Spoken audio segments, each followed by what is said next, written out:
What's the worst thing to wake up to? Someone yelling at you. It can ruin a whole day. I worked with a kid who experienced this often. He would come to school out of sorts and anxious. Little things would set him off at school and he would lash out. He would be punished, labeled a bad kid, sent home to this anxiety-inducing household again with parents who were angry at him. Poor kid was prepared to fight/fly most of the day, and of course with all of that going on, he was learning nothing and getting behind his class, which made him more anxious because he didn't want to look stupid. A call from work wondering where I've been all morning. A tornado alarm. Shit is so ducking scary. Especially at 3 AM while you are in a tent and the nearest tornado shelter is a 10-minute walk through the woods in a thunderstorm. Police. The end of that dream where you really need a pee and start to feel the satisfaction of warming release.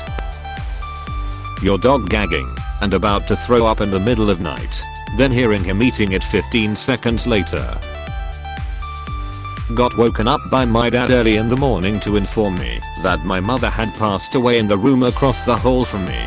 Worst part was that she was only sleeping there to look after a pup that was recently born from the 2 dogs we had at the time. Otherwise my dad might have woken up and been able to do something about it.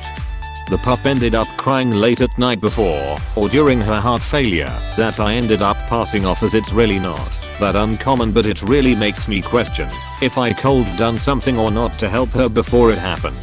Think about it regularly. Calling work and breaking down to my post boss wasn't great either, but hey, shit day. Waking up to 30+ missed calls with a brutal hangover and can't remember what you did last night, but you know it wasn't good. Panic. If it's a blackout drunk night, just waking up having not lost your phone is a win in my book. If you wake up at home with your phone and wallet still there, that's a total win. I was babysitting my niece one time when she was about 4. I packed her off to bed and went to watch a movie on the couch, where I promptly dozed off, only to be woken a few hours later in complete darkness, having no idea where I was, and with a tiny, clammy little demon hand grabbing at my ankle. I've never been awake faster in my life, only to be greeted by a very confused child who just wanted a story and who no one had seen fit to tell me could get over the baby gate like a goddamn ninja. We don't tell her mother about the time Aunt Hazel almost kicked her darling daughter through a window. Your house burning down. One, I woke up to find my dog had diarrhea everywhere, large puddle on the floor, and also in between the side of my bed and the wall. It was completely inside the outlet. I literally had to shut off the electricity and rewire a new outlet that day. Sunlight. I work the early morning shift and I'm already driving to work before the sun even comes up. A couple of times my phone has ended up under my pillow and I've missed my alarm, only to wake up to the sun glaring in my eyes. That sudden feeling of ducking up always sucks. Fever, sore throat, shortness of breath. Hey you're finally awake. An alarm. Not just any alarm, the iPhone alarm. My mom woke me up because my grandmother passed away. Another day, one of these ducking things again. Bacon cooking on a George Foreman next to your bed. Forgetting you set it there and then stepping on it hurts like crap. A severe lack of oxygen. A few years back I was riding my bike home from work on a Friday night and crashed while trying to avoid some guy cutting a corner. Ambulance rocked up and took me to the hospital. Lots of scratches, scrapes and bruises, and a broken collarbone. They kick me out after a few hours and just before I get out they give me a small pack of codeine tablets. I asked them at the time to give me tramadol instead as codeine makes me nauseous, but they refused and told me to go see my GP if I wanted something different. It being Friday night, my GP wasn't going to be open again till Monday morning. I went home and the pain was bad enough that I ended up going duck it and taking the codeine over the course of the weekend. The last dose of which I took about 9 PM Sunday night. Monday morning rolls around, and I immediately call my GP and book an appointment so I can get some tramadol. While I'm there talking to him, he warns me make sure you wait at least 24 hours from taking the last dose of codeine before you take any tramadol, as the two of them together could stop you breathing. Duly noted, says I. That night I stayed up quite late watching crap on YouTube etc. and made myself stay awake till about 3 AM and took some tramadol just before I went to bed so that I could get a decent night's sleep. Apparently I didn't wait long enough. I don't know what time of night it was and hence how long it took. All I remember is shooting awake and feeling like I couldn't get enough breath into my lungs. I gasped and gasped and gasped and eventually managed to start feeling human again. But it's still one of the most terrifying wake-ups I've ever had. Leaf blowers and lawnmowers operated by overachievers on Sunday mornings. The wrong side of the bed. Waking up after having a dream where your crush tells you she/he loves you. That's a great way to ruin your week. Artillery. Yourself as a student in underwear in front of the entire 2nd grade and everyone is laughing at you. And you're 23. 2 AM smoke detector battery chirp and you have 7 smoke detectors on 10-foot high ceilings, so you have to get a goddamn ladder out of the garage at 2 ducking am in the morning. Change your batteries on a schedule to avoid that shit. So after changing all 7 of them with a 5-minute wait in between each, you find out it is the carbon monoxide detector. A full bladder. Then I'll have to get up to use the bathroom instead of going back to sleep. A gun pointed inches away from your face. Story time. When I was around 21 I had a night of binge drinking with my roommate and we drank until 6 or 7 in the morning. The house next to us being upset about us being up all night called the cops on us around 7 to say they heard gunfire. Now we weren't blasting the music too loud because when I went into the backyard throughout the night to let the dogs pee or go join them for a pee in the yard, what do you expect? I was drunk. The music was not notable more than a foot away from the house. At few times my roommate went out back to smoke a cigarette and I joined him to continue our conversation while he smoked, and the music wasn't audible then either. Anyway, I finally got the great idea. I wanted to wash my car, so I slowly drove it down the driveway which lead to the side of the house and opened the gate to the backyard so I could use the hose in the backyard. This seemed easier to me than finding a hose out the garage and connecting it to a spigot in the front of the house and maybe waking up the neighbors by washing my car at 7 in the morning.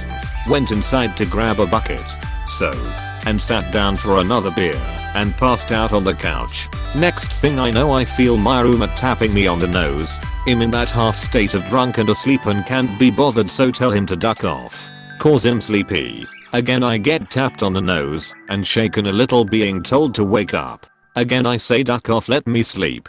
This time I hear wake up and step outside.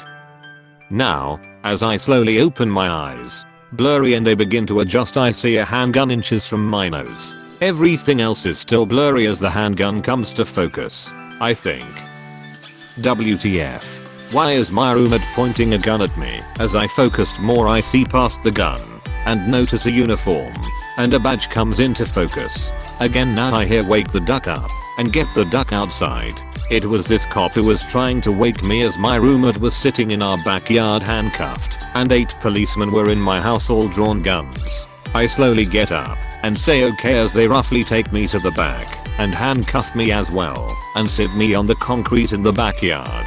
They continue to clear the house. Dogs wandering the backyard staying near me. And all the cops around us outside kept asking where are the guns. My roommate did have a gun cabinet with a few shotguns and rifles, so he tells them in his room he had a cabinet. The cops then kept yelling about the handgun. Where is the handgun? We didn't have one. Now mind you, I'm drunk, half asleep, and still confused, so I'm asking how they get in the house. Why are they here? I'm told to sit still and keep quiet. Once the house is cleared and they check us for guns, I asked them if I could put my dogs inside so they won't run out the backyard because they had our side gate wide open. They were nice enough to let me tell the dogs go to the other side of the yard where I had kennels for them and then lock them in there. and started asking us about the handguns again, saying a neighbor report hearing lots of gunfire, probably from a handgun coming from our house.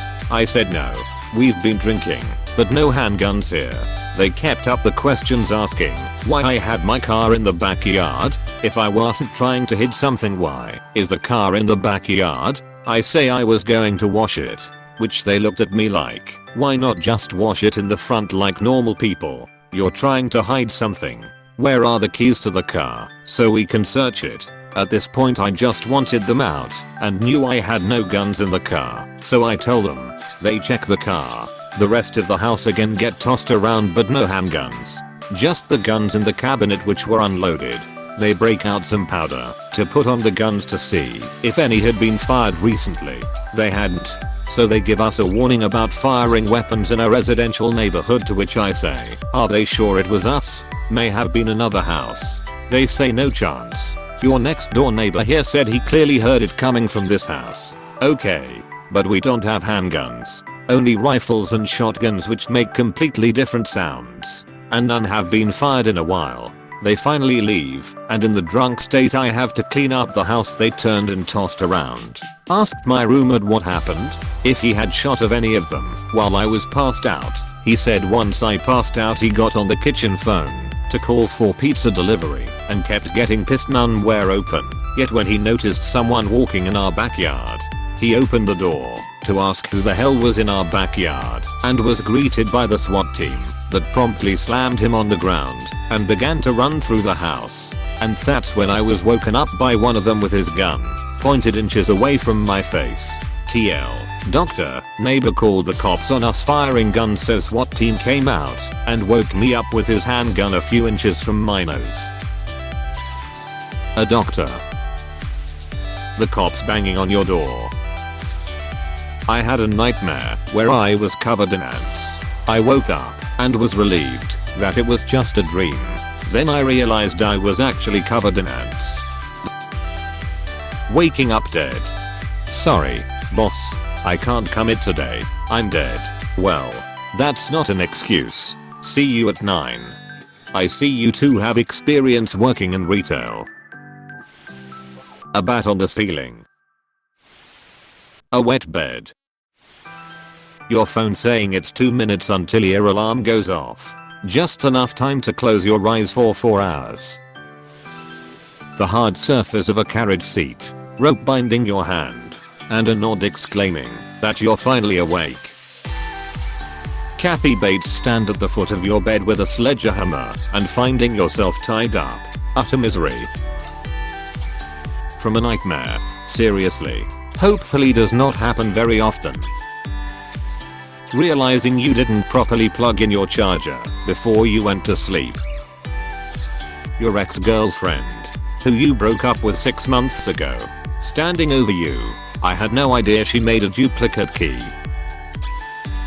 Hey son, what's this on your phone? Hey, thanks for watching, and don't forget to subscribe.